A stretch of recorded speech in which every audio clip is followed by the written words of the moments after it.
სარისკო სამუშაო.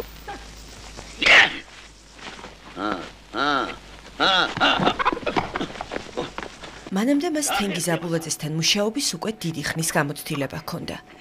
როცა რეჟისორმა ოხროხინეს როლი შესთავაზა, დიდხანს არ უყოღმანია. უზნეო მღვდლის განსახიერება არც თუ ისე რთული დავალება იყო, ისევე როგორც ავსული მაცილის ვედრებაში. სამღვდელოება ძალიან ეწყინა ეს რა მღვდელი გითამაშია ეს ოხროხინე უნდა მოვინანიო ხო იცი სოდვა და უთხარი მაპატიეთ ბატონო მაგრამ მეც ვამბობ ხოლმე კაცო რომ მსახიობს ასეთი ის აქვს პროფესია ეს ასე რა როლსაც მომსვლელენ კაცო იმის უნდა ვითამაშო კინო აჩვენებს და ხელოვნება ჩვენი აჩვენებს რა ცუდს და კარგს ცუდი ყველგან არის და კარგი ყველგან არის რა კაცო ქრისტეს თავის მოციქულებში იუდა ცუდი ყავდა კაცო ერთი რა არის აქ გასაკვირი რომ რამდენი ცუდი მღვდელი იყო კაცო